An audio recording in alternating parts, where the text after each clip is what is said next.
So, why success feels like a threat to our nervous system? It has been seen that when you go through a lot of failures and traumatic experiences, your mind-body mechanism, your nervous system, kind of gets prone to inviting failures, inviting struggles, and you also kind of get, in a way, subconsciously, unconsciously addicted to firefighting. Because you are all the time into fight or flight mode. So there comes a time in your life when you think about success, you get the threat. You feel so unsecure about success. Oh, this is not for me. Like it is not meant for me. Yeah, there are these thoughts, there are these ANTs, automatic negative thoughts, all kind of shooting up in your mind and in your nervous system.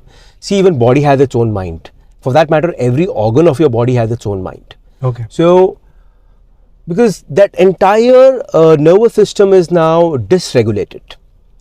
Now you can understand this also in a way where a lot of in our formative years, when we are from 8-9 years old to about adolescence, 17-18, that is the time when you are into your formative years. Your mind, your brain is getting developed. So you are so whatever you experience in that age range, especially in your childhood, now that kind of creates all the sick ideas, all the beliefs and the identity about yourself, about who you are. So in this video, if you would like to take one of the situation, let's say you are a 12-13-year-old and you failed. You failed maybe your 9th grade, your 10th grade, and now as you see, all your friends will be moving on to advanced classes, and you got to repeat the class and stuff like that. And then what would be the mind of that child, who is during that age? That failure does not really define him as such. It's just that, only thing, if you really look at the situation, is that okay, that's when you failed, you didn't study well and you failed. All you got to do is study properly and get through with it. But find the mistakes. Yeah. So, but then what it so happens is that, it can become really catastrophic. It can become really traumatic for the child, because he'll have to face, repeat, and there is a lot of embarrassment, and there is a lot of emotional issues which go with it. Now, that child moving on in life will move on with the belief that I'm not good enough, I'm not smart enough, I'm not intelligent enough, or I can fail. He'll be having fear of failure, because all these circumstances that gets created when something like this happens, creates that kind of a brain architecture. So the brain architecture, typically the way it is formed in those formative years, when you are going through a trauma, there is something called a survival mind that we have, a limbic system. Now this organ is responsible for all our survival mechanisms. So it so happens that when you are facing too much trauma in your formative years, in your childhood, this organ gets overdeveloped. The survival center organ gets overdeveloped, and your prefrontal cortex, your neocortex, where gets underdeveloped. So your logical mind will get underdeveloped, and your survival mind is getting overdeveloped. Now what happens is, as you move on in your life with this kind of a scenario, where also your nervous system is dysregulated, you are unable to process the negative emotions, because it's very you are like really stuck, and you're catastrophizing everything. So you are unable to process anger, or you are unable to process sadness, fear, because all of that is too much for you to handle, because the nervous system is dysregulated.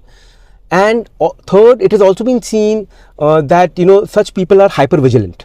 They are all the time alert that something could go wrong. Even in the safest of the environment, they could get panic attacks, or they could feel fearful, because all due to the fact that they faced certain trauma during the formative years.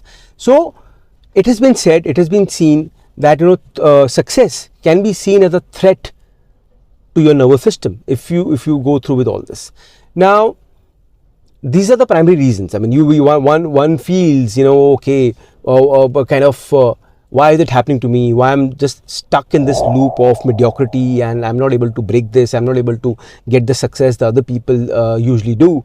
So this is what it is. You got to really understand where it is coming from, and what are the real issues, what are the cause, what is the origin only then you get an access to work on it, to rewire your beliefs. Otherwise, how would you do that? If you will remain in the unconscious state and if you will not be in awareness, you will always feel the external circumstances are creating this, and they are responsible. And they are responsible for whatever you have. Yeah, for your condition. So you got to really know where is this coming from.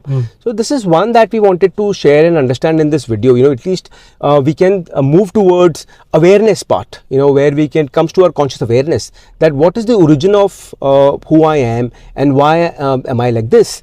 So that's where you can take a next step, conscious step towards rewiring who you are, how your mind is, how your nervous system is, and understand things. And while we end this video, I would also like to say check out Dr. Joe Dispenza. Now, he has done some pretty amazing work in rewiring your mind and rewiring your nervous system. He really gets you, he has all these amazing meditations which can help you create new body mind. So check him out, see his YouTube channel, see his website. You could, while you hopefully, you got some access in this video, and to take it to the next step, you can follow his work to kind of, work around on the new body mind mechanism. Yeah. Okay. Yeah. You want to add anything, or we're good in this? Be good. Yeah. All right. Yeah. Okay.